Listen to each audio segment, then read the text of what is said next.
And we're back, y'all. Listen, I had to watch the bootleg version of Kandi in the Game on YouTube just to hold on. Y'all know how I get. Hold on.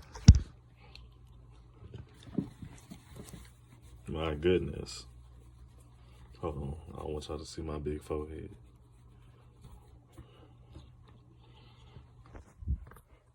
Okay, let's try this again. So I just watched the bootleg version, the bootleg YouTube version of Kandi in the Game, just so I could be able to give y'all this review a few hours after the episode aired, because y'all know I ain't got cable, so I cannot watch the episodes when they air. I gotta wait till the internet gets it. Then I gotta make my review. And sometimes it can take a while. If I'm waiting on MrWorldPremiere.com to get it, and I ain't fucking with them hoes, because every time I click the link, some porn and chatterbait and all this shit be popping up on my phone, be opening up my Apple Music and stuff like that. I'm like, oh my God, did I just get my phone a virus trying to watch Kandi in the Game? Absolutely not. And then I do like Broken Silence. So far, Broken Silence with a Z hasn't tried to put no spam or no bullshit like that on my phone. But YouTube, people will upload their little low quality, hella fucking zoomed in, out panned videos of Kandi in the Gang or whatever shows that be coming on a couple hours after they air. So I had to suffer through that because I like to watch shit in HD. Okay, I like the high quality shit, but in order to give this review to y'all, I had to go ahead and tough through it. So I toughed through it and watched the episode, and this episode was pretty good. Like, it's the penultimate episode of the season, which means that next week is the season finale. And I think overall this was a good season. It definitely was a revolution of everybody. It seemed like everybody was a fucking mess. Everybody was like, the dynamic of the restaurant really wasn't there, but they ended up getting together. I mean, we still don't know if Dominique is fired, if Brandon is fired. Maybe Brandon did get fired, and that's probably, well, I don't want to say fired, but shipped out. And that's a good idea, because it was no secret that his ass, it would be no surprise to me if they had a new manager by next season, because he was a terrible fucking manager anyway. Anyway, this episode was good. So, it opened up real cute with the sisters again. And I have to say, I love watching all of them get together as sisters, because I say all the time that your siblings are the closest thing that you have to your parents when they're deceased. So to see the three of them sitting there and they're at their ages, talking about Mama Joyce talking about some, I've been on this earth for 7 decades. And, I've loved every time spent with y'all each decade. I'm like, oh, that's cute. And Aunt Nora talking about some, she was one of the best baby sisters. Baby sister, and Aunt Bertha was like, I don't know about that. It was cute. And of course, like, looking at them, it makes me think of my grandma. But unfortunately, my grandma is the last of like 11. And a lot of her siblings didn't even make it into their elderly years. A lot of them died. I think one of her sisters died in her 30s, and she was actually younger than her. So I'm like, wow, that is crazy. She does have one brother. She got a brother somewhere, but they don't talk. So it's damn near like, not, if one of them died, the other one ain't gonna know about it. So it's like they may as well not even be related at this point. Well, anyway, that was cute. Anyway, so Patrick, so entertaining. Love him on the show. He has this essential body oil line that he's trying to peddle by way of his cousin's show, Kandi. And it's called Peau Confidant, or how the fuck you pronounce it. And I just think, first of all, I thought in French, when you had EAU, that pronounced the O sound and not poo. Cause, like, for instance, Pepe Le Pew, but that was spelled P-W. I don't know. It just looks, I thought it was Poe, but even then, Poe Confidant. I mean, let's look.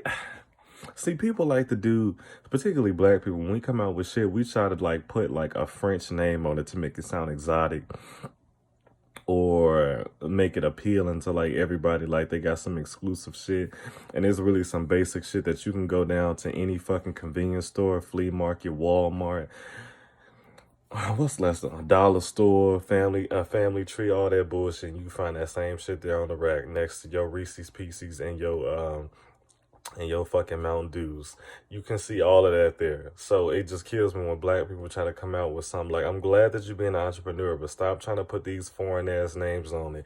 If you're going to use a foreign name, use an African name. There's 54 countries in Africa where you can pick to name your fucking product, but stop using these white fucking countries to make your shit sound exotic and appealing, because nobody was appealed by the name Peau Confidant because everybody thought the same thing. That poo sounds like shit. And I hate the word poo, I hate the word poot, and I hate the word poop. I hate all three of those words equally. If those are words that I ever wanted deleted from the dictionary, it would be those three.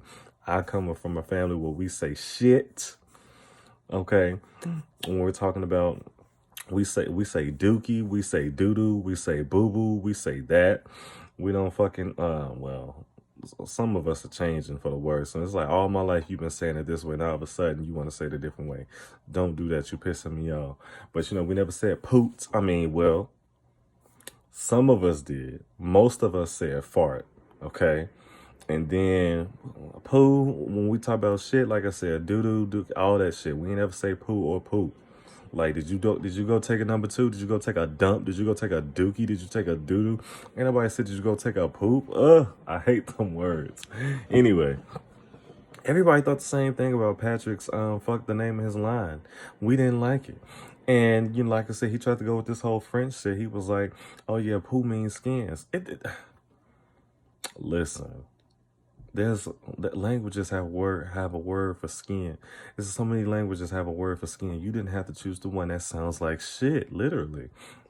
But, he has everybody come through for a photo shoot of his essential oils, okay? Didn't even really name none of the oils that he had. He was just like, oh, you can just use this when you're doing Mr. Nasty time. Patrick is funny. But, he had everybody come through. Now, this is one of the scenes where you actually seen Philip, hanging out with the staff, being a regular fucking person. I'm like, he's really there. Like, I didn't even know he was at Patrick's housewarming party because I don't think I seen him. Maybe I just wasn't paying attention. But, he was there. And he was going to be one of the models along with Shardo, which I'm like, why the fuck is Shardo anybody's model? Seriously. Along with Dom Unique, along with Dreek, everybody came through to be a model. It was cool. It was cool all up until Dreek and Brian came through with the Quasi shirts. Now, how they got to Philip, Google and Philip, I don't know, but they found his model shoots and they put that shit on the shirt. Now, I really did not know what to expect from Philip when he seen him walk up in there with his softcore porn shirts. But he was really cool about it. I'm like, you know what? If you could have just been like this, somebody with feelings and emotions when you first came into the goddamn restaurant, everything would have been smooth. But I guess, you just got to wear certain people down. And even then, you can tell he likes how the dynamic is in the restaurant. So why didn't you just lead with why didn't you just use your honey to get the bees? I don't understand it. It wasn't making sense. He didn't lead with love. He should have. He really should have. Then he could have ruled down with the iron fist if they were starting to have him fucked up like most people do. So that was a funny little scene. Safari was the photographer because Safari does everything for Patrick. And if Patrick ever becomes paraplegic, if he fucking gets into a accident where he loses his mind, Safari is going to be a great caregiver. Because say what you want, she may have like over influence, but she's somebody who loves and rides for their man. To the point where she over here doing all this shit.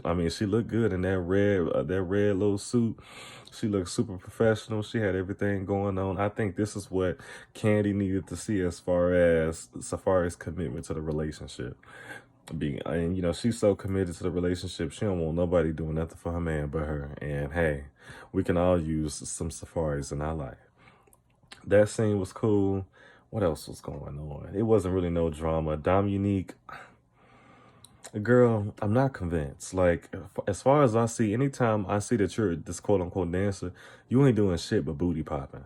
I don't want to see that. I want to see some real motherfucking dancing. I want to see more Tiana Taylor and less Sierra. Like, if I could just see one scene where she's dancing and she don't pop her back at all, I will be satisfied. I want to see some Maya. I want to see some Janet Jackson. I want to see some real dancing. I don't want to see no booty popping, no pussy thrusting. I don't want to see none of that.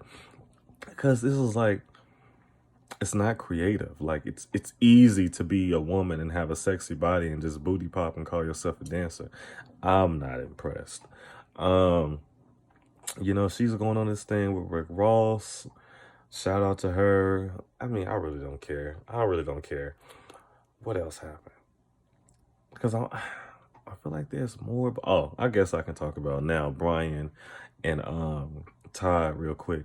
Brian, don't you get that man 50% of your business. It is not, to me, and I've never been this predicament, but I don't think you should give an investor 50% of your business, because at that point, y'all both own your idea. Like, him saying that he wanted, or he could have just lessened the amount. Like, if Todd wasn't trying to give $100,000, I'm like, what the fuck?